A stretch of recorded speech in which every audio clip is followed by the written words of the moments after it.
All right. Hi, everyone. Thank you all so much for joining us. My name is Samantha Cave. I work with the National Family Farm Coalition, NFFC, and Iowa CCI, Iowa Citizens for Community Improvement, are co-hosting this event. And we're really looking forward to our panelists here to share their knowledge and experience with all of you. And just to kick us off, I'm going to share a little bit about NFFC. The National Family Farm Coalition, we were founded in 1986 during the 80s farm crisis. We are a coalition of farmer advocacy groups to build power in Washington, D.C. for policies that work for, not against, family-scale farmers. We are completely member-driven. We have 30 different member organizations currently spread all across the country from East Coast to West Coast, north to south. We mobilize to progress federal policy initiatives that support our shared goals, including fair prices, fair wages for farmers and farm workers, freedom from corporate domination of our food and farm system, and strong local economies and vibrant rural communities, among other goals. We have quite a lot that we're working on. And we also actually do some work on an international level as well. We are a member of La Via Campesina, and we also regularly participate in just various global organizing events supporting food and farm justice and food sovereignty. Finally, I just want to give everyone a quick reminder that NFFC is a policy-oriented organization. We provide educational materials, advocacy opportunities around public policy, but we are also a 501c3 nonprofit, so we do not endorse any particular candidates or political party positions. We recognize the importance, obviously, of the elections in a couple of weeks, and we're hoping that by hosting this webinar, we can inform and inspire you to take action. So I'm going to get things rolling, and I'll turn it over to Austin Frerick. Austin is an expert on agricultural and antitrust policy. He has previously worked at the Open Markets Institute, the U.S. Department of the Treasury, and also the Congressional Research Service before he became a fellow at Yale University. He lives in Iowa and is a first-generation college graduate and recently wrote his first book, which some of you might have read. It's really awesome. Go check it out if you have not. It's called Barron's Money, Power, and the Corruption of America's Food Industry. Thank you. So let me share my screen with you all. So here we go. Can someone give me a thumbs up if you can see that? Okay, perfect. You think after 4 years of this stuff, I would have it figured out by now. So the way I think of my book is, this is a weird analogy to make. You know John Kennedy's book, Profiles in Courage? Think of this book as the inverse version of that. It's 7 different robber barons in the food system, and each baron is a narrative. I'm using them as a narrative device to tell a bigger structural story in the food system. So like Cargill is my grain baron, and that's what I'm going to talk about today. But that chapter is really about the farm bill. So I'm kind of hiding the vegetables. Because what I realized is, like in college, you're taught, you want a thesis, evidence, evidence, evidence. But then just talking to people is I realized people need a story. And so that's kind of the goal of the book, is kind of build on these concepts, teach people how we got to this point. Because I really do believe you have to understand how we got to this point in order to fix things. And so part of this conversation today is where we are, but also where do we go from here? There's not enough to complain. What do we want the system to look like? So here are my 7 barons. My first baron's Iowa Select Farms. This is the whole baron that got this whole book going. I found out about them in a dive bar in Des Moines. It's called Carl's Place. Barb might remember this, and Ava. There's a big governor's race in Iowa in 2018. And I found out, talking to a political operative, that Iowa doesn't have campaign contribution limits. And the largest donor that cycle was this hog farmer who had donated over $300,000 to the governor of Iowa. Not only that, he had a home out by the fancy mall in Des Moines, and then also home down in Naples, Florida. Flew back and forth between the two on his private jet with the words, allegedly, when pigs fly. So that's what led me down this wormhole. How did one man come to do 5 million hogs in Iowa? And also me grappling with what happened to Iowa in my lifetime. Iowa should be the Italy of North America, has some of the best soil, yet has the second highest cancer rate in America, has an obesity crisis, and has a water crisis. This chapter to me is a story of regulatory capture. JB is my coffee baron. That's the other one I'm going to be talking about today. And that's really about the story of monopoly. Fairlife is my dairy baron. They do about 35,000 cows in Northwest Indiana. Those things are manure factories. They just put that in context. That's as much manure in a day as the city of Austin, Texas. That's my really nerdy chapter. That chapter is about the checkoffs. Driscoll's is my berry baron. They sell 1 in 3 berries, but they don't grow a single berry. That's about kind of labor and also the offshoring of the produce system in America, where now 40% of the vegetables and 60% of the fruit are coming from outside of our borders. JBS is my slaughtering baron. We're just back in there of the jungle. That's the point of that chapter. And finally, Walmart is my grocery baron. They sell 1 in 3 berry groceries. Their market share is the same as the second, third, fourth, fifth, sixth, seventh, and eighth combined in the grocery industry. We have never had a player this big in the history of the food system in the globe. If I had a table of my barons, Walmart would be the head honcho. So, before I get going, let me show you this chart. What I realized giving this talk these last few months is kind of in the back of people's head is I'm asking you to pay more for food. And because you also hear Farm Bureau will always say the system makes cheap food. What I love about this chart, and this is the nerd in me, is this is a really good example of how one data set can tell you 2 different things. So this is from USDA. It's what you spend on food. So what Farm Bureau tends to say is this system makes cheap food as your percent of income. Here's the thing. They're right. That's about that 6.7%. But I don't think you can use that metric. We're such a have-not society. In econ, there's a thing called Gini coefficient. It's the measurement between the have and the have-nots, and we're one of the highest. Incomes have been stagnant for a lot of Americans, so they're not benefiting from that wage growth. What most Americans, I think, care about, especially the bottom half, is what you spend out of your pocket. And this is in 2021, they spend about $3,000 a year. It's about dollar for dollar for Italy, which is, I think anyone that's been to Italy knows what a dollar gets there is very different than a dollar here. But that's more than the United Kingdom, Greece, Canada, Germany, what have you. So we're essentially paying more for garbage. That's kind of like my hot take there. But we shouldn't be shocked. Concentrated markets gouge. I really do think the food space is the most concentrated space in America. Here's this chart on the left from Bloomberg a few years ago where it was right before Thanksgiving. The author did a clever little framing where every protein in America except turkey was under investigation for price fixing, including tuna and salmon. And then a few weeks later, it turns out turkey was under investigation for price fixing. I had my buddy Pete Harding of Wisconsin present a paper at a conference I did a few years ago on grocery stores, and he documented how one company has an 85% market share in milk in New England and the New York City area. And I don't need a PhD in econ to know that you're not paying a fair price for milk in those markets. See this big chart with all these brands? This is if you guys heard about that pending Kroger-Albertson merger, these are all the brands those 2 companies would own if that merger were to go through. An array of hope here is a young woman named Lena Khan is actually challenging that merger and looks like she might win. And I just want to flag this story in the Denver Gazette for you. Under testimony, a Kroger executive admitted to gouging the smaller towns that they had market dominance in, which I think an underappreciated thing about this moment is rural America's producing our food, but they're the ones suffering the most. They're suffering the most from this model. And what I mean by that is like these are the least competitive markets, so they tend to be paying the most for the food. And the last thing I want to flag, and this is an underappreciated thing, but I think it's really, really important, is people are talking about how like the corruption of the sciences and pharmaceuticals. I think it's underappreciated in the agricultural space. Fellow Iowan Kate Conlow, she's a journalist turned lawyer, documented how a lot of ag economic journals have disclosure policies. They're not enforced. Not only are they not enforced, you have these academics brag about how much corporate money they're taking from grocery stores. They're the editors of the journals themselves. They don't enforce their own policies. And then they're the ones you see in the news clipping saying there's not gouging going on in grocery stores. I think this is a really toxic part of it really warps the public conversation. And it's a really underappreciated thing right now in this space. So Cargill.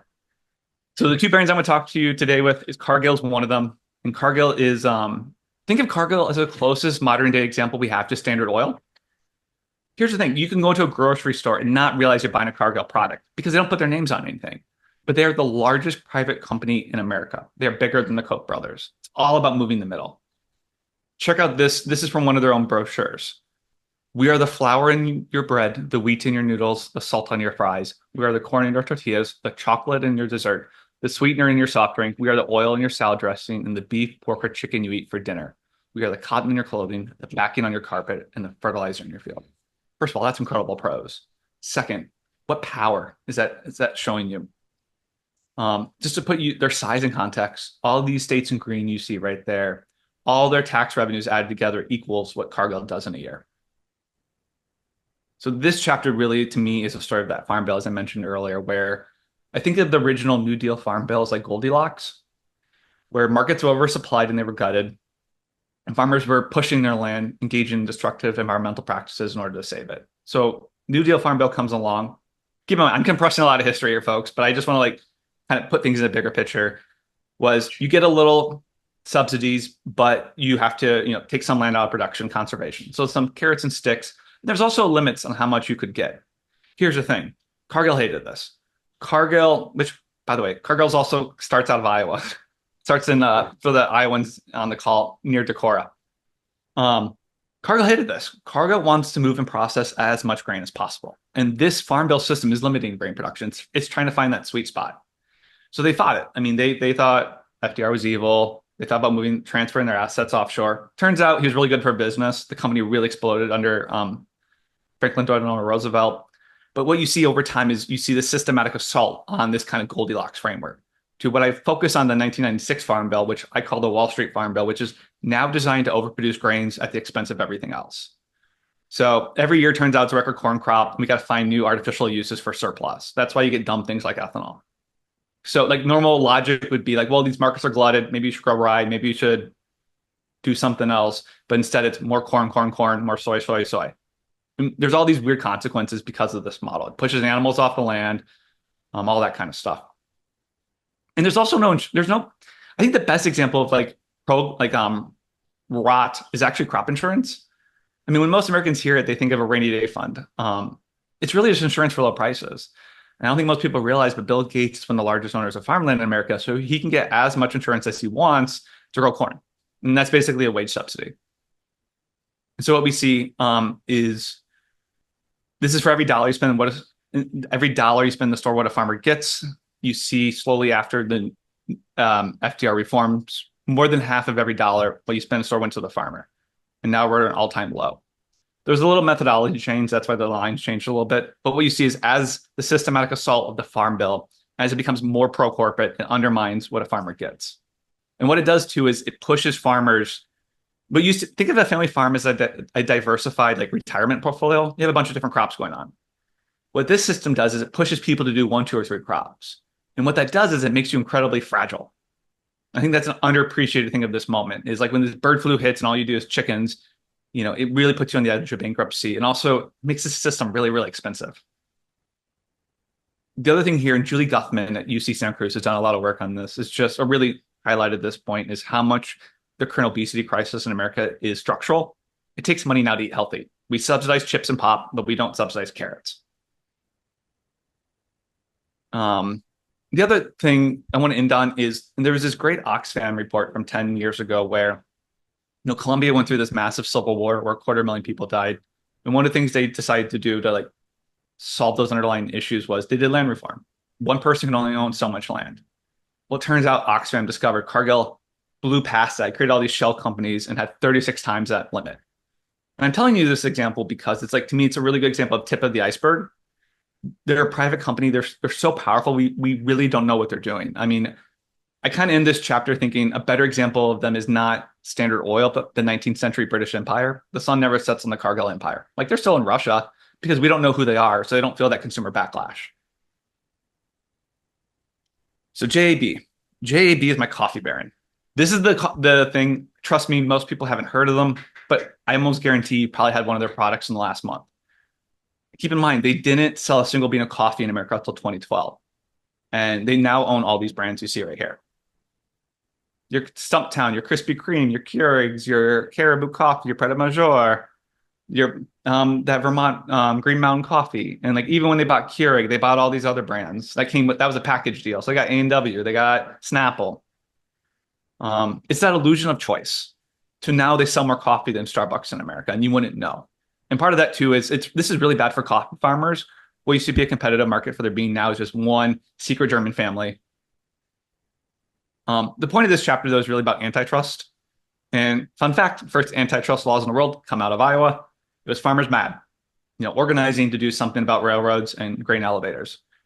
Louis Brandeis, he was a Supreme Court justice nominated by President Wilson, is really the kind of the intellectual godfather of avoiding consolidations of power in like our anti-monopoly framework laws, where we realized concentrated economic power corrupts the political system.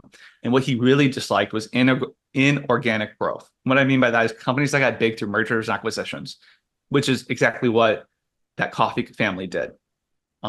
He wanted to essentially put up, guardrails to prevent that massive consolidation, which, to be frank, just a few decades ago, they could not have done that. What happened is you have an academic named Robert Bork, famous in the 1980s for being Nixon's hatchet man on the Saturday Night Massacre, comes along and creates this phrase called consumer welfare standard, where mergers can be approved if you show that prices get lower for consumers. Well, here's the thing: I can hire any economist to produce those numbers. One economist at U Chicago has made over $100 million doing this. You're always going to have academics like Robert Bork who do the bidding of the rich. I personally can't. Once you find out that this is like my New Deal Catholicism showing, but turned on the Nixon tapes, he was willing to essentially ignore the U.S. Constitution and do Nixon's bidding in that Saturday Night Massacre because Nixon promised him a Supreme Court seat. And after you hear that kind of story, you're like, I can't trust any of your scholarship at this point. You're a morally bankrupt human being. But what's really interesting to me, one of the biggest rays of hope right now is this young woman named Lena Khan. President Biden appointed her to the Federal Trade Commission, and she wants to return us to that Louis Brandeis framework, anti-monopoly framework of avoiding concentrations of power because it corrupts the political system. And so, she's the one challenging the Albertson Kroger merger. She's the one. She did an event in Iowa this summer on fertilizer consolidation, got 100 people in a room, and trust me, no bureaucrat in Iowa, in DC gets 100 people in a room. She's a living legend. Part of the point too of this chapter, and I think it's really salient for right now, is monopolists finance fascist. And I really want to make that point. Lost to history was after World War II, Congress Commission report. How did this happen? And one of the big findings were that Hitler's largest donor was actually a chemical company called IG Farben.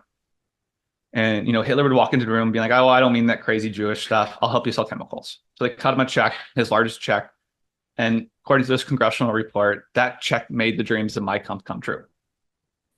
After World War II, the American military broke up the cartels in Japan and Germany.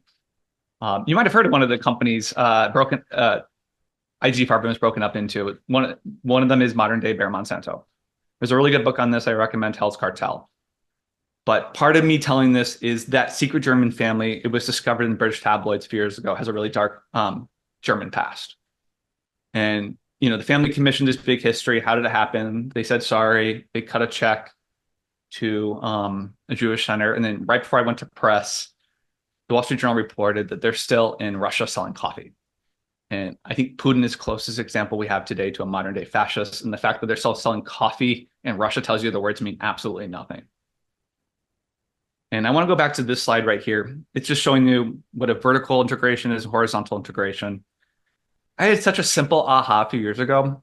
I was sitting in on a business school class and I realized the goal of any corporate executive is monopoly. That's where profits are. So you have a tension between business wanting monopolies and society, farmers, innovation, all that stuff, wanting competitive markets. And so the goal of any corporate executive is to buy your competitors, to make vertical plays. So as we think about how to prevent this kind of stuff, keep that in mind. So what do we do from here? The single biggest thing I think we could do for the American food system is put animals back on the land. What I realized writing this book is the system we have now is radical. It is radical that one man does 5 million hogs in Iowa. It is radical that there's 35,000 cows standing on a wetlands south of Lake Michigan. A lot of what we're talking about is traditional. And I want to be careful here. I don't want to romanticize the past. Some people tend to do that. The American food system is rooted in genocide, slavery. We made a lot of progress in the 20th century. How do we take some of these good lessons, move forward, but animals back on the land? It just makes a better tasting product, first of all, which I think something I realized writing this book is just the system makes bad tasting food. Like your Driscoll's berries engineered for durability, not for taste. And especially meat and dairy, inputs matter. What you feed a cow really impacts her breast milk. Because here's the thing, a lot of grain production will probably be robotics in the future, but there's only so many dairy cow one person can look after. And to me, rural America really thrived when we had a stable middle class farm system. And I want to get back to that. And yeah, I should also say I also want to say the silver lining here is I don't think people realize like ethanol's going to die soon. I mean, the largest use of corn now is ethanol. It's like 50% of the corn crop. And cars are moving to hybrids and EVs. And that market's going to crash. It's going to crash fast. We got to start preparing for that moment. Because I mean, right now you'll see people like Vilsack saying, let's put ethanol in airplanes. I mean, it's just Looney Tunes. I mean, anyone that thinks ethanol is good for the climate in 2024 thinks the world is flat. Going back to this chart is I love keep things simple. Bright line rules is what they call it. Iowa has a law in the books, but we don't enforce it. But Senator Harkin tried to do it nationally called a Packer ban. And that law says you cannot own the animal you slaughter. Here's the thing. If you enforce that, you actually break up most of the meat companies. Because like Smithfield, the largest butcher of hogs, it's also the largest owner of hogs. The other thing too is like really focusing on institutional buyers. Keep your products locally. I mean, we see how good politics school meals are. Let's build on that. You know, all dairy served in Wisconsin should come from Wisconsin dairy farmers doing pasture. How do we build up this new system as we kind of phase out this old one? This is probably my most controversial thing, but I really kind of my big two things here with the Farm Bill is I just think the Farm Bill is only designed for Wall Street and no one else. So because of that, I think we should move to a system where we subsidize practices, not crops. Because right now we're picking favorites. And the other thing is I think we should decouple food assistance from the farm programs. I think food assistance should just be like school meals, a standalone program. I think we should have a conversation with USDA. By every metric, they failed. I mean, if a simple metric is what farmers get of every dollar you spend at the store, they failed that. For example, that Lena Khan woman is doing all this great stuff, trust busting. You know, she got the incredible victory against Google. Here's the thing. USDA has authority over meat packing. She can't do anything in that space. And I think what we've seen under Secretary Vilsack, to me, Vilsack is no different than Earl Butz. He just has a better smile. If anyone's seen the musical Music Man, he's like Harold Hill. He'll tell you what you want to hear, but his words mean nothing. He's talked a lot about consolidation, but the fact is the meat markets have gotten more consolidated these last 4 years. And there's reports last week that Tyson's was employing 11-year-olds. I mean, this is just getting ridiculous. The other thing too, and this is something I really encourage everyone on the call to really think about. Journalists are your friends. See something, say something. I mean, it was someone in Iowa tipping off Tom Philpott and Mother Jones that Secretary Vilsack's son left. He was at the most elite law firm in Iowa, and then he went to go work for one of those carbon pipeline companies. Someone told Tom that, and another person. This one's a little graphic. If you've ever seen the movie Fargo, there's that famous mulch scene. A confinement owner was doing that to their hogs, their dead hogs, and just throwing them onto the field. A woman in Western Iowa saw it. She called DNR. DNR didn't do anything, so she went to local news. It became a big media thing, and DNR finally did something. So I can't stress this enough, is when you see a news story, you don't like how they framed it, they quoted someone wrong, don't get mad at it. Don't pop off on Twitter or X or whatever. Send a nice email. Hey, you should really talk to Barb, or you should really look over here. The other thing too is Plum Book. Here's the thing: when you elect a president, you're electing thousands of people. You know, you're electing a state director for every. You're electing a USDA state director for every state. Who do you want in these positions of power? I really want to push people on this call to go back to your organization and be like, what names are we putting forward? Who do we want to be Secretary of Agriculture or the Undersecretary for, insert name? And as we saw with the appointment of Lena Khan, her appointment really changed that space, really galvanized people. And finally, this is something I opened my book with Julie Dunn. She's a retired administrative assistant in Eldora, Iowa. And because I wanted to show someone fighting back. And what she really hit home to me is you can't do this alone. You really need to do this with a group of people. You need to join an organization because, you're going to be throwing rocks against the wall. You're not always going to make progress, but you got to have that teamwork, that kind of, I don't know, like this, I love this photo just for context. I did a book event in the hometown of my hog baron. I got 50 people in a small town in Iowa to come to this book talk. And, there's power in numbers. Never forget that. And like even when we talk about Teddy Roosevelt breaking up the meat trust, we really consolidate history. But those antitrust laws in Iowa took a few states to copy it, then the federal government did, and then it took a few presidents to finally get one to act on it. Like this stuff doesn't happen overnight. And it always starts at the ground level. I mean, that's the beauty of America, is it's always from the bottom up. So I want to focus on the positive, what the system could be. For me, it's making Iowa the Italy of North America. But just looking at the food system, holistically, because like 1 in 10 Americans work in the food system. People like my parents. My dad's an ethanol truck driver. My mom ran a bakery. I want to focus on that. How do you make those a middle class living? How do you restore dignity to this work? And just kind of focus on that. Like to me, that helps bring down the temperature right now in our politics. Like who isn't happy after a good meal? So on that note, I'm happy to pass it off. Thank you so much. Thank you so much, Austin, for that. That was really great and definitely gives us a lot to think about and hopefully to discuss later in Q&A. We're going to move on to a few different farmer members that we have. They're going to speak a little bit about their experiences and their work in the field. I am going to introduce our moderator for that discussion, Grace Odell, who is the executive director of NOFA Vermont. NOFA stands for the Northeast Organic Farming Association, and she brings with her a lifelong commitment to work at the intersection of land, people, and food justice.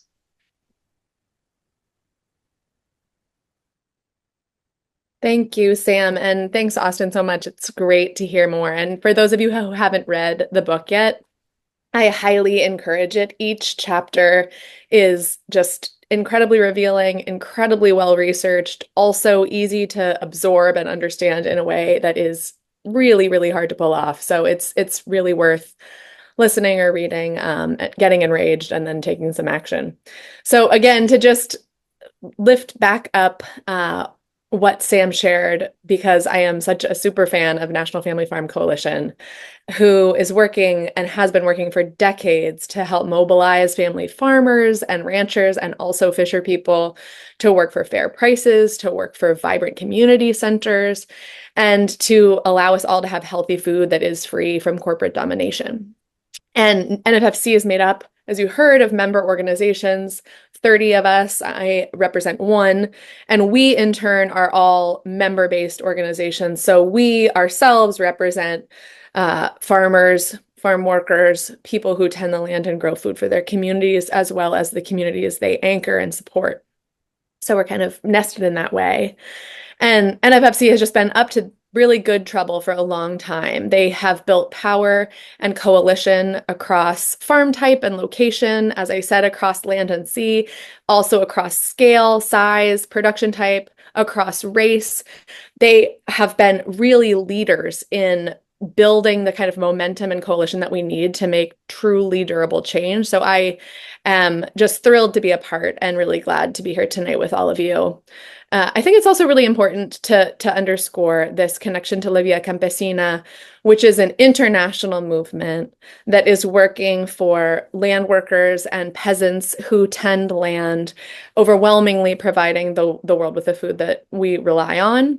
And they're committed to food sovereignty. So we, in turn, are building food sovereignty here in the United States with the work that we're doing. And the organization that I represent is the Northeast Organic Farming Association. Particularly, I am the executive director in Vermont. And we were founded about a half century ago by a group of farmers who believed that farming could be done in a way that benefits people and the planet, that anchors communities, and that makes positive change possible. And we're still building power for a truly socially just and thriving food system. So here we hold this vision that in Vermont and broadly tonight in the whole country, that we're home to thriving farms and agriculturally rooted communities that can support the long-term well-being of the earth and all of the earth's people. And we ourselves in Vermont represent about 800 certified organic farms, as well as more farms and community members who are just members beyond that 800 that choose to certify organically. And all those folks want to come together to build power and take action for change for a food system that works for people and the planet. We have a variety of projects and programs that our farmers are up to and that we're up to, from farm viability to climate resilience planning, to food security programs, to grassroots organizing, to organic practice adoption. So really We work in farm to school. We help schools access local food. And so there's just a bunch of effort around this shared goal that we all have tonight. And while it's not explicitly the topic of our panel tonight, I do want to expand on Austin's point that he made in passing about crop insurance as just another example of how our food and farming systems are designed for consolidated corporate gain that have extreme access to the ways that policies are designed. Here in Vermont, we've had 2 consecutive years of what we keep being told are 500-year floods. We've had them back to back. And what we've learned, as many of our farmer members' whole seasons have been decimated, some have closed, that the crop insurance, isn't designed for them and doesn't work for them. Sometimes they're offered a loan with interest. Very, very infrequently do crop insurance programs pay out much, if anything. So we at NOFA are engaged both in harm reduction work. How do we make the conditions that we are living in more livable? This is the world that we're living in. This is the moment we are experiencing. This is the reality on the ground. And we can do some things to ameliorate the most impact and the most harm, to hold the possibility open for what Austin was sort of planting at the end, a really transformed system where justice, where long-term thriving of the planet, where communities are valued over corporate profit is possible. So we have been focused on organizing. Our sort of analysis is that you need to bring together people, you need to bring together resources, and you need to bring together ideas to allow the conditions for transformative change. And we're really increasingly focused on this issue of corporate consolidation, because if you can begin to get into fixing corporate consolidation, you fix so much else in the journey of doing that. We here have had an unfortunate a lot of experience with the impacts of corporate consolidation over the last few years. And I'll just briefly share one example before we bring in other voices. Back in the early pandemic, Horizon was a large organic dairy buyer here in the state.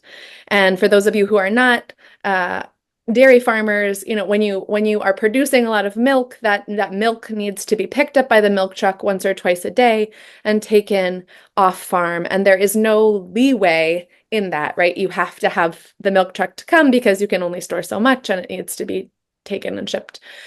And folks are on contract. And Horizon was acquired by Danone, which is a multinational grocery company that was in turn owned by another, gobbled up Horizon, and our farms were given notice that they were going to be dropped in a very short period of time.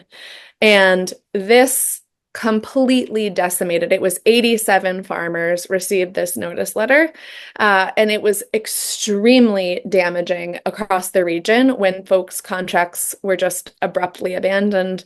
People were left with no other place to ship milk. And this is because the executives had decided that it was cheaper to produce milk in other parts of the country where it's flatter, or where folks can cram in more cows, or where standards are not the same, where the land base is different, and where externalities can be pushed elsewhere. It is cheaper to produce milk in other places than Vermont, even though it's a very appropriate sort of land tending practice here for us to have ruminants on our hillsides, sequestering carbon when animals are out on pasture. It's really a carbon positive farming practice, and they decided to leave. And so we were caught in this experience of trying to advocate. First, we tried to advocate with a company, and we had so many meetings. This was early pandemic, where we tried to implore them and bring family farmer stories and sitting with these folks. And I remember one very clear meeting where I was sitting with an executive of this new company that owned it. And Zoom meeting. Oh, and seeing one of these executives who had a very large watch on, and I just watched his face totally harden, and there was like absolutely no emotional register. And then they just said, "We're so sorry to hear that. We're moving on." And so that's when we realized we really need to build power to be able to stop this at the source and to be able to make the changes that we really need, both on the policy level. And we did that session. We were able to organize farmers in Vermont. We still had enough organizing going on and enough organized farmers to go to the legislature and win close to $7 million to make those farms able to stay whole, or not whole, but patched through for a little bit while longer while we made another plan, tried to find folks other contracts, tried to figure out who could pivot to direct sales. And many of those farms did close. So we're at far fewer dairy farms here in Vermont. We had 196 organic dairy farms, which are tending, hundreds of acres each in organic management. We had 196 of those farms 5 years ago. We have 116 tonight. And that's because of corporate consolidation and this pressure that corporate consolidation causes. But we are organizing. We're trying to bring people together. We're trying to understand what other options are for those farmers and how we can build power for the changes we need. And in one example that does give me hope, we have a really excellent school meals team in a particular county who really wanted to figure out how to serve the school children organic milk. And if you've ever tangoed with USDA nutrition guidelines, you know why it's really challenging to just change from the little cartons of Hood, whatever, that you can just put on the trays to something else. But we worked with an organic dairy farmer, man named Pete Miller. He tends 240 cows on 700 acres, very appropriate scale management. That's actually a lot of acres here for Vermont, where he's moving the animals across the landscape and growing a really high quality milk that's managed by one family. And what we have done is get organic milk into 2 schools by buying bulk milk tanks so that folks can actually pour their own milk and decide how much milk they want to drink, the kids, instead of just getting the little cartons that then get thrown away. And it's been so successful. And what we've heard from the school districts is they're actually spending less money on milk because there is less waste, even though the price point is higher. And we've expanded that through buying bulk dispensers at 10 other schools. So it's just a little bright spot for sort of what organizing can do, and what this really, really committed, shout out to Harley Sterling, this incredibly committed school meals person who's like, we're going to figure out how to do this. And shout out to Pete Miller, who said the same and just hung in there for long enough to make something else happen that's now rippling out. So hopefully we'll hear a little bit more about hopeful examples tonight and plant some seeds for what we might all tend in our communities. So I'm going to have the great pleasure of introducing Barb Kalbaugh from Iowa Citizens for Community Improvement now. And Barb is just a truly amazing human. Barb's a 4th-generation family farmer. She's a retired registered nurse and board president of Iowa Citizens for Community Improvement. She's been active in politics and the family farm movement since the 1980s farm crisis that we heard a little bit about earlier. And in 2002, she successfully mobilized her community to fight back against a proposed factory farm with Iowa CCI. So she's going to talk with us about her experience, and I'm thrilled to hand it over to you, Barb. Okay. Well, thank you very much. I'm Barb Kalbaugh from west of Des Moines in Iowa, 4th-generation family farmer. And for the first several years, when I married my husband, he's 3rd-generation family farmer. So we started, right away, started our own farming. And in those first 30 years, probably, we raised corn, beans, hogs, cattle, and sheep. But as the years went by and the markets became more and more concentrated, we eventually ended up with just corn and beans. Another way to show what's happened in rural Iowa or rural America is how you will hear about how rural Iowa or rural America is emptying out. So an example of that is in Iowa, we have a lot of square miles where it's a mile around each side of a square, and people live on that. It used to be 160 acres for every farm. And on the square mile that we live on, there, when Jim was young, there used to be 6 families on the square mile. And every family had cattle. They had a few milk cows. They had hogs. They raised oats, corn and soybeans, and hay. And they raised their kids here. So all the kids went to the local school. All the farmers used local veterinarians, local parts places. They'd go and get their parts at the nearest town. They'd get any extra feed they needed or protein to feed their animals at a nearby town. Everything was bought nearby. And so that money circulated within your community, and the communities thrived with that money and with that the taxes that were generated out there. Well, we went through the farm crisis in the 1980s and lost thousands and thousands of family farmers. And so all of our small towns also decreased in size to the point now that you're lucky if you live near a small town that has a grocery store and a school for your kids. So on this square mile that Jim lives on, that we live on today, that used to have 6 family farms on it, we now have 1, and that family farm is ours. And Jim is 76 years old. So what's happening to the land around us is bigger and bigger farmers. When a piece of land comes up for sale, bigger and bigger farmers are picking up that piece, and fewer actual families live out here in the country. So that's what I've seen happen through my lifetime. So that's how farming has changed. And then Austin has written a book about what the results of that are.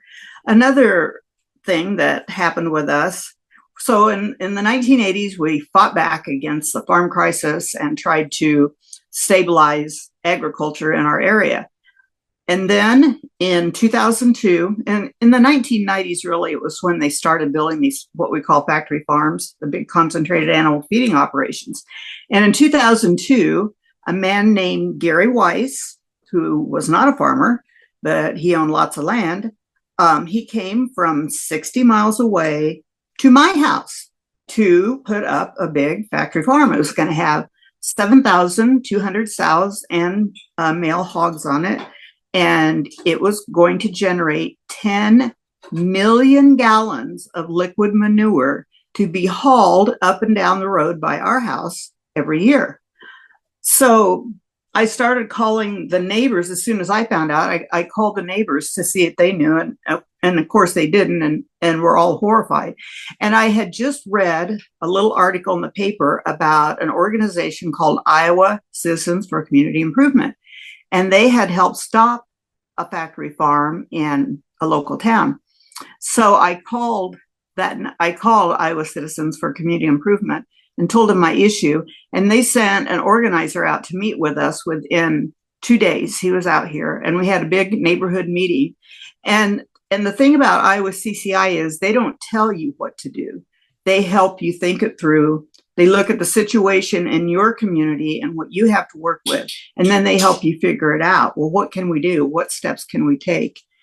So my community worked with Iowa CCI from February of 2002 to October of 2002. And every time we got stopped, every time we started a little project that might stop the factory farm, we'd get turned down, and oh no, they can still build that factory farm. So then we'd think of something else and we'd go after that. And there would be people, there were 6,000 people in our local 2-county area that signed a petition and went to meetings of supervisors and legislators and other people that could make a difference. So we worked those many months, and finally the Department of Natural Resources said they were going to issue that permit. But we could appeal. And we did. We went to the Environmental Protection Commission and appealed. And in the very end, one statement was made. That's all it took. And that's why it's so important for so many people to be involved, because it may only take that one person and that one story that will turn a situation around. And in our case, that's what happened. It was like the seal on the whole deal when that family was told, or that family story was told, and the commission voted 5-4 to stop that factory farm. And we don't have a factory farm in our community anywhere near at this time now. So Iowa CCI was a wonderful organization. I was so thankful for what they had done and what they had taught us in our community that I've worked with them ever since. And of course, now I'm on the board of directors. So we work with other people to try and stop factory farms. We've worked on pipeline issues. Right now, we're working on one for the CO2 pipelines that some big companies are trying to get control of eminent domain so that they can run that through your land, whether you like it or not. And quite a lot of other issues. We work on the farm bill, and so we continue to work on farm issues. This past year, we went to Washington, D.C. twice to work on on the farm bill that has not been passed yet. One of the issues that we brought before the our legislators and Senator Grassley, was the cool county or country of origin labeling that they stopped doing in 2015. That would tell you where your meat came from, what country that came from, because it didn't always come from the United States. But who knew, and the big packers would import it and they'd mix it with our meat that was grown here and just sell it. So we wanted country of origin labeling, and that seemed to be an issue. We lobbied for that. And then another thing that we lobbied for was the Packers and Stockyards Act that was put into place in the 1920s. And that particular act is a lot of what would stop corporate vertical integration if it was implemented, which it's not very often. So we did have a little bit of a win this year on the Labeling Act, in that they can't import meat from, say, Argentina and mix it with United States meat and then say it was produced in the United States, because it wasn't. So that loophole was closed, and it was done by a USDA rule. It was not done by the Farm Bill just yet. The Packers and Stockyards Act would come into place, as Austin talked a lot about, the vertical integration of all of our packers. Right now, we have JBS, Tyson, National Beef, Cargill, some of the biggest packers in the world, but that's only 4, you understand. One of those, JBS, is owned by Brazil, a Brazilian company. So in essence, between it and Smithfield Foods, Smithfield is owned by China. So 50% of our meat packing is owned by a foreign country. And that kind of makes me nervous. I don't like that really well. What can happen? So I think it's important to be able to not be vertically integrated, not to have everything concentrated. And I'll tell you a real quick story, because I'm going to run out of time. I'll tell you a real quick story of what happened here in Iowa during COVID.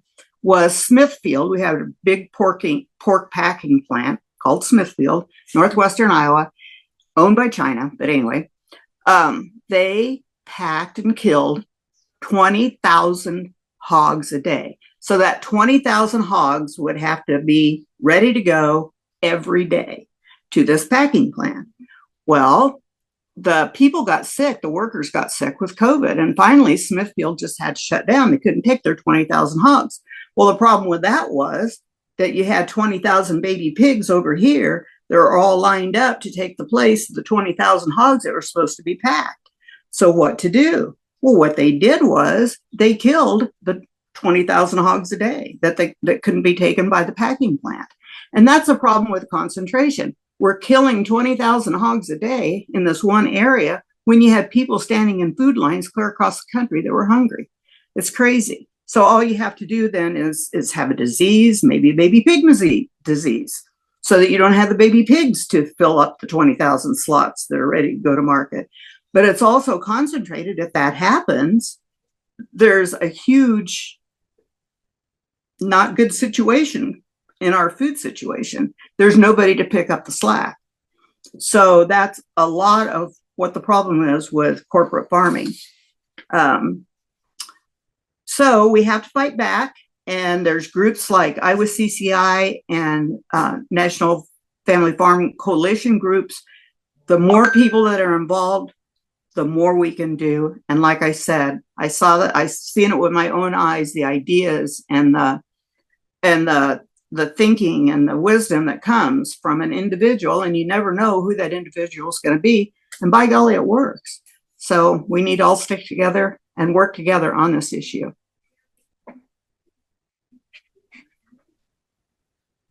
Amen. Thank you so much. Mhm. Yeah, I'm really excited to get into some conversation all together. But first, I am eager to hear from you, Kenya Abraham. Kenya is another amazing human who is the co-founder of Slack Market Farm in Lexington, Kentucky, where she produces signature raw milk products as well as halal meat and pastured eggs. Kenya is also the Organic Transition Program Manager for the Organic Association of Kentucky. She sits on the board of directors for the Community Farm Alliance, which is another amazing organization. And she also, I learned yesterday, homeschools 4 children at the same time as doing all of this. So she must have a time turner or just the strength of, 4 normal people rolled into one. But I'm really excited to hear from you, Kenya. So I'm passing it your way. Thank you. Hello, everyone. My name is Kenya Abraham. I am the owner of Slack Market Farm in Lexington, Kentucky. Slack is the initials of my children's name. It's SLAK.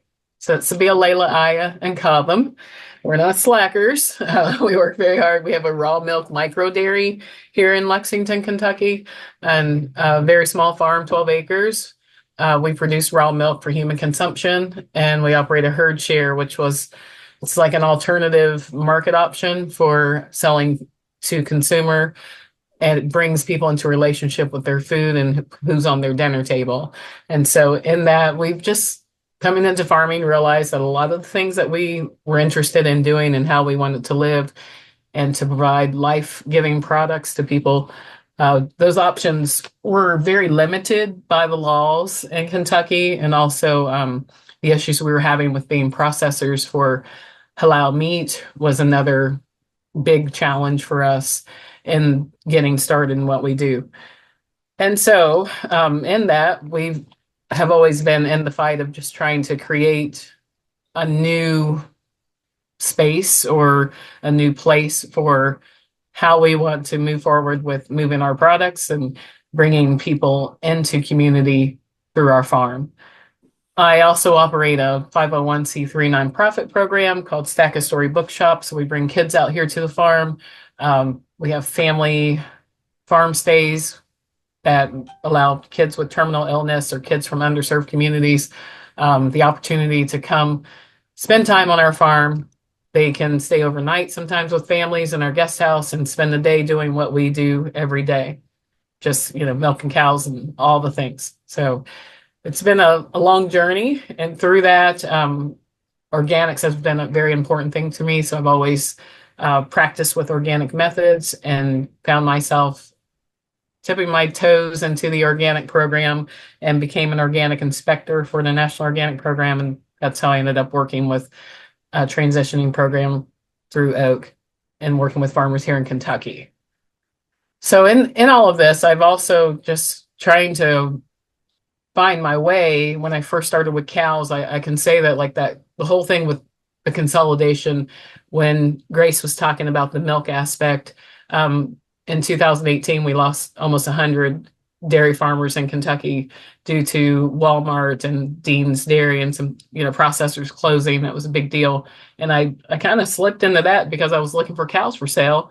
and found that a lot of these dairies that were in Kentucky were selling their cows like crazy right when I was trying to find cows for my production. And so I visited a lot of those places, talked to a lot of those farmers, and that was really eye-opening for me.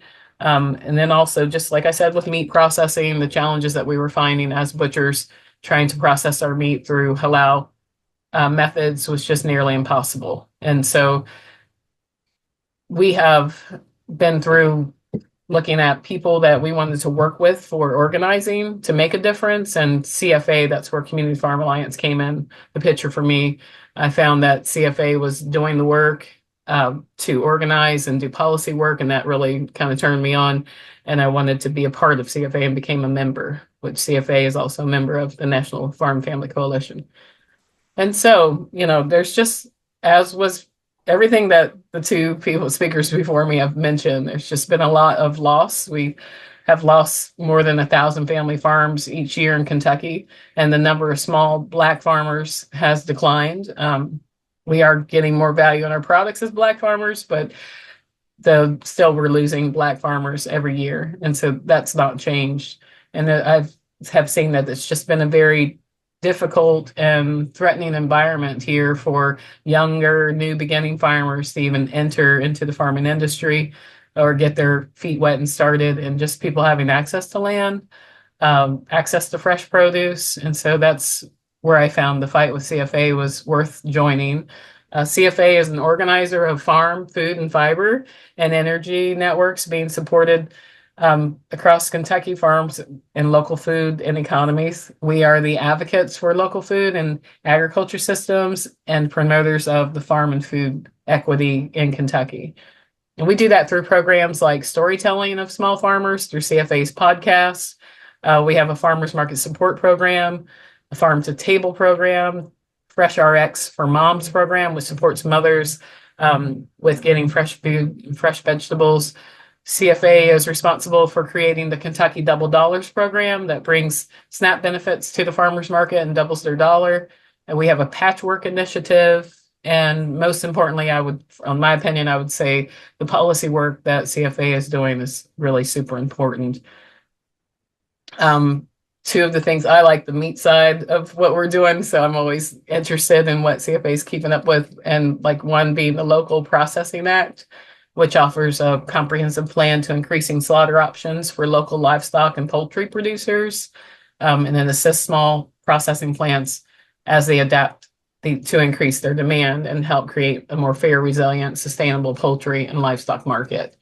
And so I don't want to keep the time because I realize we're actually behind time on schedule, but I do just want to say that everything that Barb talked about rang a bell with me in organizing and seeing folks go away when you're living next door to big areas that are just being bought up. It's kind of scary to see that we don't have very many small farmers that are able to come up in this situation that we're in. And so it's really important that we all do the work to come forward and go and talk to your legislators and get involved with the work of lifting up small farmers before it's too late. We all need to create a way to make these things happen. And that's all I'll say. I'll hand the mic back. Thank you so much for that, Kenya, and thank you for all of your work. And wow, I didn't even know about the work you do, bringing families to the farm, and with just so much. So everybody is trying so much, and it is really super inspiring just to even hear the list. I'm wondering, before I have some questions for the other speakers tonight, but I'm wondering before we go there, if either of you or Austin, feel free to have a question for each other that you heard each other talking about before. Does anybody have a question for Kenya? I see you. I wanted to ask Barb right away. Well, first, my first original question was like, what are the most valuable lessons that you have learned in this work, like in organizing, and that can be either against the factory farm or just, the biggest lesson or challenge that you've taken away in doing this work and staying afloat? Dogs barking. I learned, I know when I've been in meetings, should I go let the dog out so she's not so noisy? just a minute. Sure. I think the dog just wants to answer this question. Yeah. And yeah, I want to hear that answer from you too. I'm curious. The biggest lesson I can answer that's a good question to me. That's why I asked myself this question. Because it's like, I think it's more about like me being impatient and wanting to pull things into my existence that I want to see, and realizing that just because I want to see it doesn't mean that I'm going to, and that it takes like so much time and so much work. And it really is very challenging to stay focused on one thing at a time. For me, I'm all over the place. So I feel like just knowing that we're in the long game, Yes. and reminding myself that this is like the long game, and that when I go talk to somebody, they're not going to just push a button and make this stuff, turn over and change right away. Yeah. But seeing and knowing the results and the impact on the ground, seeing it makes a difference and makes you happy. But it can be hard. But that's trying to be patient. Yes, that's one of the things I appreciate most about organizing with NFFC is Niaz's leadership. I feel like Niaz has this real Niaz Story, for those of you who don't know, who's the director of NFFC and also the Maritime Alliance. Niaz has been in struggle for so long, and she is so clear that the fight is multi-generational and that we're just planting seeds and we have to pace ourselves.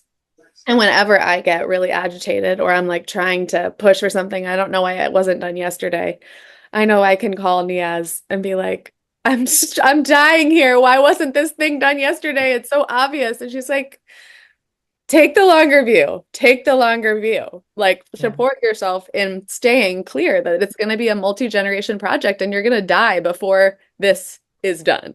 Right. That's right. You might die for it.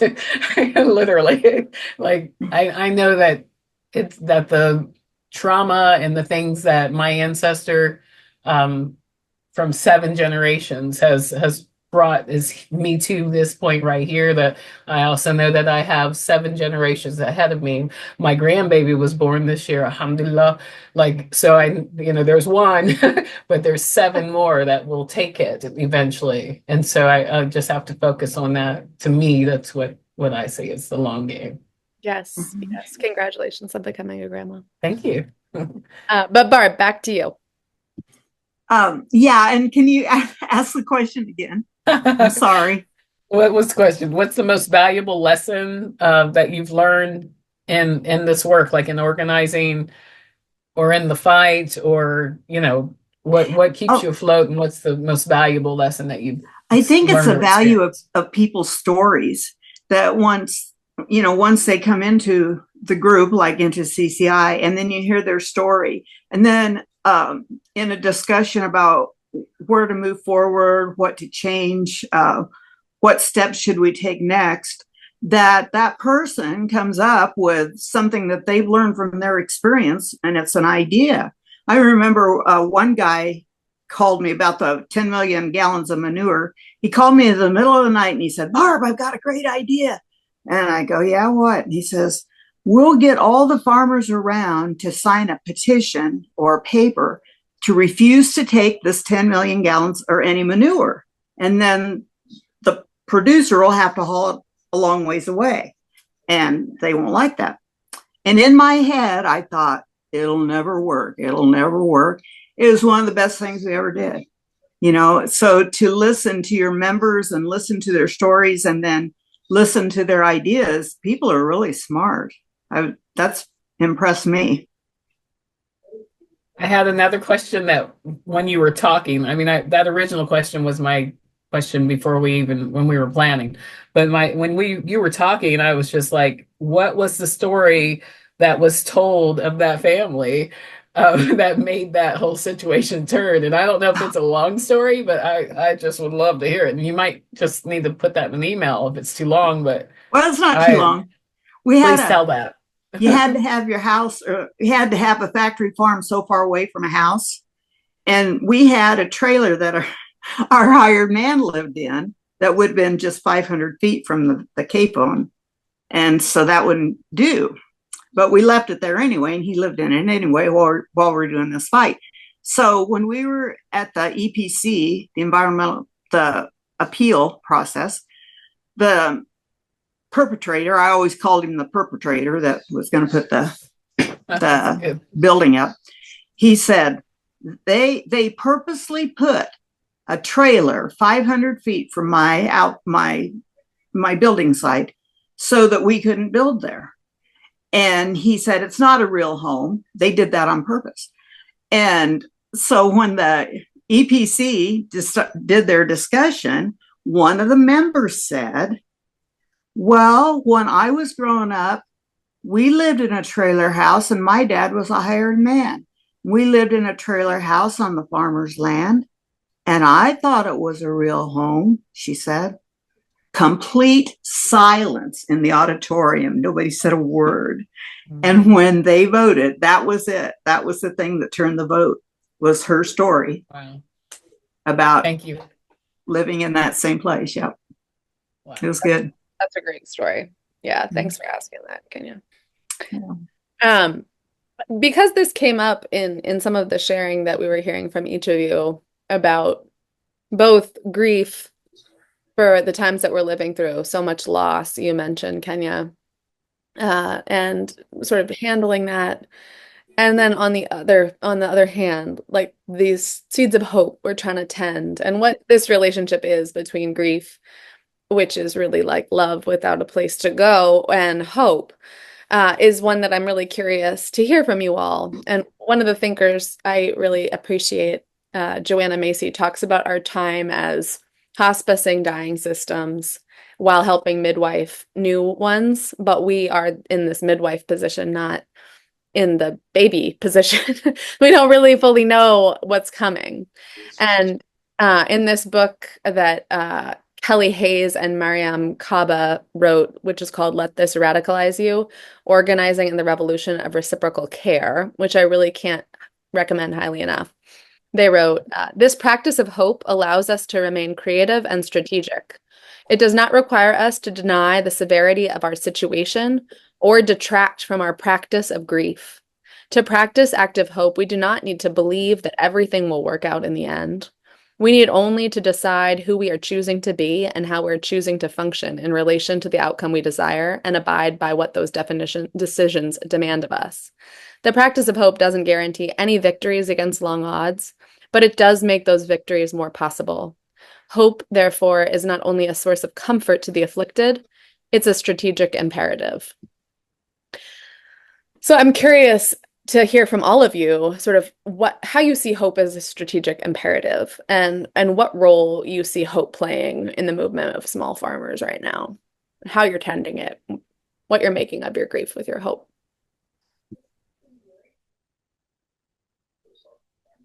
I don't know. What kind of really shaped me here and why I like to focus on the hope is what I realized writing my Hog Baron chapter was so much of rural Iowa is grappling with Stockholm syndrome. A lot of people felt power and they lost. I mean, the way Iowa works is local control has been stripped, where basically the governor can stop confinements, and that's partly due to Secretary Vilsack, who voted for that back in the state senator days. But the thing that really shaped me was in 2002, Vilsack was running for re-election in Iowa, promised to do something about confinements because you had this rural rebellion.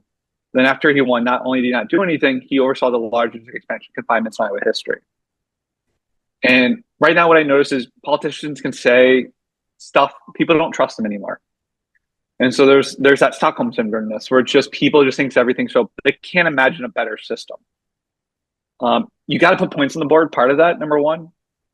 But also focusing on the positive. It's just, I just realized doing my book talk in Iowa, you can just kind of read body languages. And I think right now, you just, if you layer on too much gloom, like, you know what I mean? We all know the stats by now, just how broken these markets are. Yes, they're broken, but here's what it could be. Like what it could be, like what Kenya does with her tours, that's what I love to focus on and show people is like, imagine we can just copy and paste you. That's my goal, that's what people love. I mean, because you also have to keep in mind most people are trying to do the right thing. It's just a few people, greedy people holding us back. Like the biggest thing right now in Iowa are these farmers markets, like the Des Moines, Cedar Rapids. People love that, especially as downtowns died, malls are dead. People crave public spaces and food. Farmers are such a key part of that. And so like pushing on that, telling those stories. As your example earlier, Grace, about schools serving organic milk, a lot of schools are doing cool things like that. It's just how do we tell these stories more? Because right now these platforms want to divide and anger us, whereas like turns out middle of the road stuff like that doesn't go viral, but that's what people crave and that's what people want. So like it's weird. It's I don't know if that makes sense to me, but it's understanding where people are, that Stockholm syndromeness, but articulating that positiveness because it allows them to overcome the vested interest. Mm-hmm. Completely. Completely. Barb, did you have something to say? About hope? Yeah. Yeah. Well, the thing of it is that when we have a problem like we have right now, you can either say, well, there's nothing I can do about it and turn your back, or you can try. And what are you going to do? You got to try. You have to try to make it right. You have to try to change things. I was involved like in 2002, or I got started in 2002. And so I've done this and seen this type of production and how it works for 22 years. But not very long ago, we haven't been able to change laws at the state level that would really make a difference. So not very long ago in September, Austin was there. I remember at the Industrial Farm Animal Production, the Environment and Public Health Conference at Drake.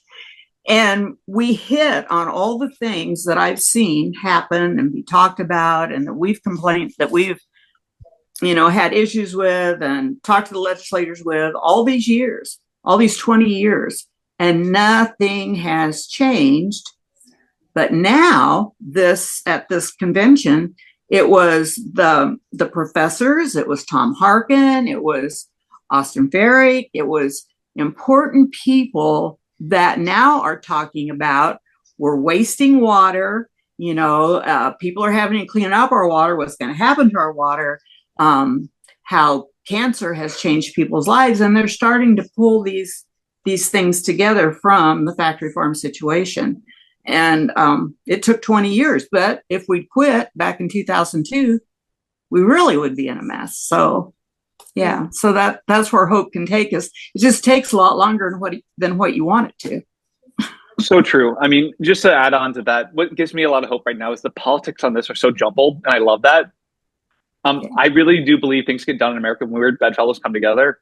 I mean, you have Josh Hawley, Missouri, working with Elizabeth Warren on meatpacking. You have Mike Lee of Utah working with Cory Booker on the checkoffs. Lean into that. I just like everyone's seeing the system's not working in different ways. And, it's like a cliche for yuppies to go to Europe saying, I ate better food, I lost weight, it was cheaper. People look at the grocery store and they know they're just not paying a fair price. I mean, there was a glut in the potato market. Hy-Vee was selling potatoes for 99 cents, but Lay's chips were $6. You know what I mean? Mm-hmm. There's such a illogicalness to it. And also taste. I really push people to like show them taste. I just know, Kenya, your milk's going to taste so much better than this industrial New Mexico milk. And like, it's almost like those old things where you do the little blind tastings. Remember they used to do on TV commercials? Do that for people. And people notice it. I actually notice that older Americans notice it more because they remember bacon. Bacon's like another great example of like most of this industrial bacon. It's just all fat, but good old pig bacon just has such a better flavor to it. Yeah, Kenya, do you want to speak to that? Sure. I think I base everything in my life on faith. I'm not trying to preach to anybody, but that's how I walk. I live that way. Like there's no other way that I landed in this farm that we're in this Fayette County like area that property value is like sky high and we can't even afford this. And in the middle of a bankruptcy, I landed here. So it's like that's all from the grace of God to me. That's what I focus on and walk in. And so for me, I can't let the wind blow and sway me to either side. I just have to stay in the middle and keep moving and keep myself like focused. And focus to me, I always say, and you're probably tired of hearing me say that, but it's fixed on change until success. And so as long as we focus until we see that change, that or not, but still focus, until it's there, it's going to come eventually. Somebody's going to see that change. I feel like the I was really alone when I first started like my herd share and like saying to people, you should know who's on your dinner table. Like if you're going to eat that meat, you should know the name of that chicken. You should know what it took to process it. Come here and learn and like slaughter with us and learn the process of what that animal goes through when it surrenders its life. Things like that for people was like, what? But people want to know more now. Like now, that was in 2017, 18 when I was talking that. And now like I see folks that like want to know and want to be in relationship with their food. And that's huge. Like it took a long time, but people are catching on and just knowing that it's innate within us. This is what's innate. It's like I'm a first generation, not first. I mean, my grandfather was a farmer, but I'm removed, generation removed from farming. But everything I do just has came to me through like what is inside of me, what's just there and learning this stuff. And so people that's calling us. It's calling folks that live in the apartment building. It's calling folks that live on the, land. It's calling folks from all different directions that want to do better. They want to know better and they want to do better. And so that's really hopeful. It's like that to see those folks coming out, folks that are on this call today that just are, wanting to be involved and should be. Like we can't all do this alone. It's exhausting work. That's one of the life lessons I've learned in this. It is exhausting, especially when you're dealing with equity and like, trying to just bring forward that. I mean, it takes so much out of you, but it also seeing what's happening on the ground, organizations that are moving forward, change in policy that's happening, our farm bills, getting developed. It's a beautiful thing. It is a beautiful thing. Yes. Being on this call is totally. We need each other. Yeah. And I appreciate you saying that. I mean, when we've been doing some sort of strategic analysis of what power we need to win the changes we need, we're going to need a lot more than farmers, right? Because there are fewer and fewer farmers. There are so few farmers Right. compared to what we used to have. We're going to need people who are folks who care about what they eat, folks who care about justice, folks who care about reparation, folks who care about a future for people on the planet. We're going to need you all to help us, because it has to be a partnership. So, yeah. On that, I just want to hit that point again, though. Plum book, everyone. Plum book, plum book, plum book. Local appointees. This is to say, look at the people who would be appointed. Yes. Yes. Every organization, you should have these conversations now, because when you elect a new president, these things are going to move real fast. And it's a lot easier to have that conversation if it's a friend across the table. Imagine if an undersecretary for research at USDA actually believed like organic, or instead of trying to make a new label, you actually have the organic label mean something at USDA. And you put people in positions of power to do something. Lena Khan, politicians in the day are transactional. President Biden didn't just appoint her out of the good of his heart. Is people in that ecosystem worked really hard, played some games behind the scenes. Like this is power politics at the end of the day. You're going up against big actors. They're going to have their lobbyists. They're going to want their lobbyists in these positions, and you got to play ball. I just like that is something I really learned. Is no one's, and this is also, if you can't tell, I'm a little feisty. No one's going to give you a seat at the table. You have to fight for it. But I really want to push people to like think of personnel and like who in the organizations has the time and capacity to do something like this kind of job. Yeah. Thank you for that. And yes, I mean, I think we have been seeing hopelessness and this idea that we actually don't have power in our systems is completely untrue.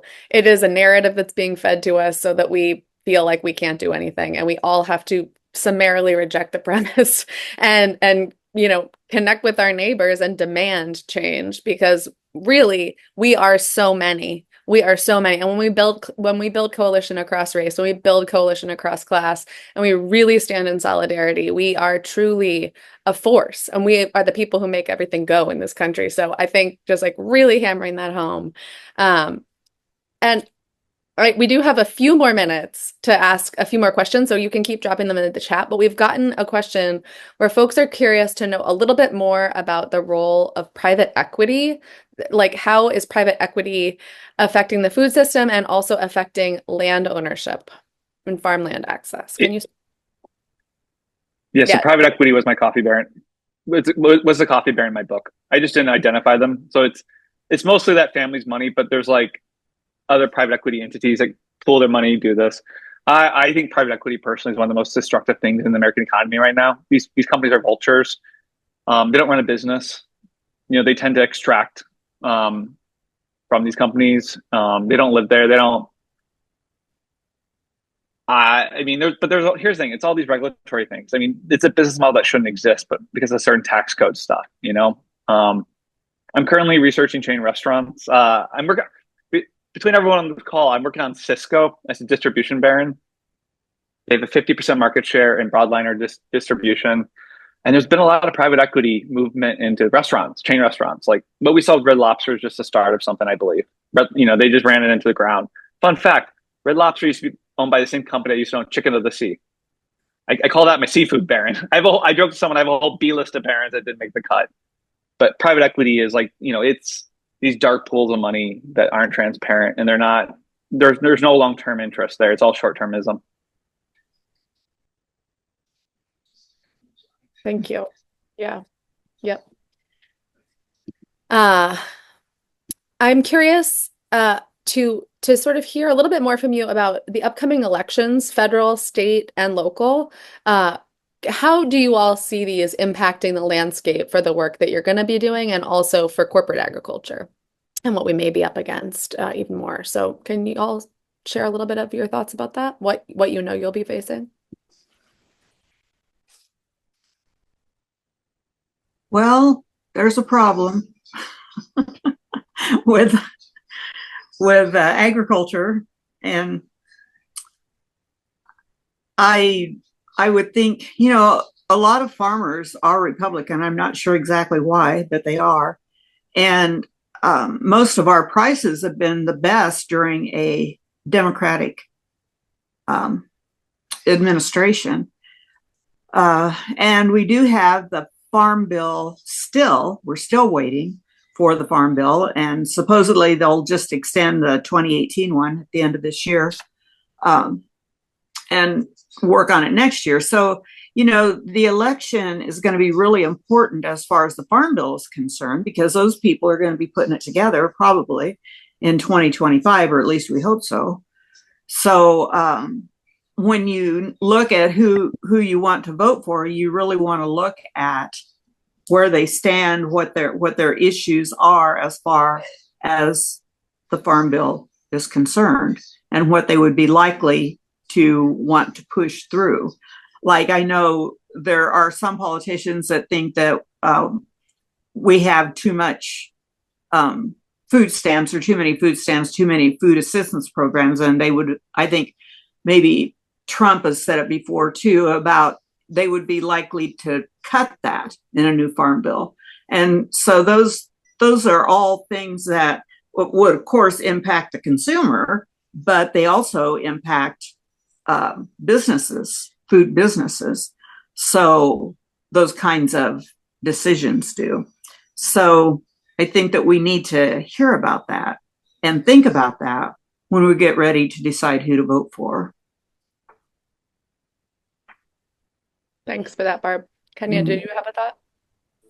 I need you to repeat the question. I was typing something and I lost what you were saying. You're great. I can't do two things at once. I understand. I too. I'm like listening, and then I have to ignore my. I was like, oh, there was a question. We're curious if you see upcoming elections, federal, state, and local, impacting this landscape for your projects that you're working on, and also for corporate ag, what you might be up against. I see. I would have to say what Barb's answer was I would ditto a lot of what she said. I feel like what we should all focus on, whether whoever wins this election, I don't really think it matters. I think that we have to, it's clear that we have programs and things that have to happen. And being with a pro-life situation that wants like to get rid of like Roe versus Wade, not saying anything to that, but what I want to get to with that is that like if you're wanting women to have babies, you ought to think about the programs that need to be pushed and given more attention to take care of those babies and to feed these people, which they want to cut that, but they want to, it just doesn't make sense to me. I feel like some of the ways that our politicians think are really backwards in a lot of ways, and sometimes people in general. But that being said, it doesn't stop us either way. We still have to do the work that we're all doing. Whatever they choose to put in that office, we all have to do what we got to do every day. It ain't going to take any skin off my teeth. Whoever gets in that office, to be honest, it's going to just be work, work, work. And I've been through administration after administration. Not that I've been farming that long, but I've been through a couple different turns. And I can say the sun shines a little better on one end or the other, but I was still deep in the trenches doing the work and trying to pay the bills and put out fires. And I feel like there's more little fires that are set all the time that we're also busy trying to put out that we can't focus on, the big mission and the things that we need to be working towards. And so we need to stay focused. And whoever gets in there, we need to stay focused, keep pushing and doing what we're doing. Yes. Do more than what we're doing if we can. Yes. Well, more becomes possible when we get together. And I think that, one of the things that I really do feel when I gather with NFFC, when I gather with our own membership, when I gather with anyone, I feel like pushing back on this idea of mob mentality that we're stupid in big groups and rather leaning into this. Dr. Keltner, I think, is a social scientist who talks about collective effervescence, that like more becomes possible when we get together, more emerges. And just tonight, I'm feeling really filled up from hearing from you all. I've felt really filled up and fired up reading your book and reading a little bit about the work that y'all are up to. And shout out to Drone, who y'all should check out if you don't know the work that he's up to with Agrarian Trust, who was going to be with us here tonight and couldn't join at the last minute. So I feel like seeds have been planted. I'm so grateful to all of you for sharing your light here all across the country and planting these seeds. I'm really excited to see what ripples out. So I'm going to pass it back to you, Sam, to close. But thank you all for taking the time in the middle of a week to be here. It means a lot. So over to you, Sam, I think. Can I say one more thing? Always. I'm sorry. I thought about how I framed that, and I guess what I should say is that food is a bipartisan issue, and all of us eat. And so when you're going into either of those offices, it's really about how you finesse that person and what's important to them. And it matters in how you speak with your legislators, because it really is like it applies to all of us, to each one of them. So when I say it doesn't really matter, I don't mean it in the way of like, what I mean is like, we still got to get in there and do the work and speak to these folks and do what we got to do. And there is a way to talk to all of them. Just call me up and I'll tell you. It's a way to do it. That's all. I just want to thank everyone here for joining us and for all the questions that you've had, especially to our panelists. I found that really, really engaging. And it's really just been lovely to hear all of these successes that you guys have had in your own communities and how it relates to just this overall theme of trying to push forward hope in our food system. As a communications staff person, that is really important to me, lifting up positive stories for change. So just wanted to shout out all of these organizations. We hope that you found this event valuable. Remember that you can stay in touch with NFFC, Iowa CCI, Community Farm Alliance, and NOFA Vermont by visiting our websites and through social media. These are our web links here. I also just want to say that NFFC does have an action center on our website. We have a number of different policies that we've endorsed or worked with on with various members and partners. And you can directly learn about those and support the Farm Bill policies that we support, and contact your legislators to try to get a fair Farm Bill passed. Hopefully sometime soon. I guess we'll see when it happens. But we need a Farm Bill, people.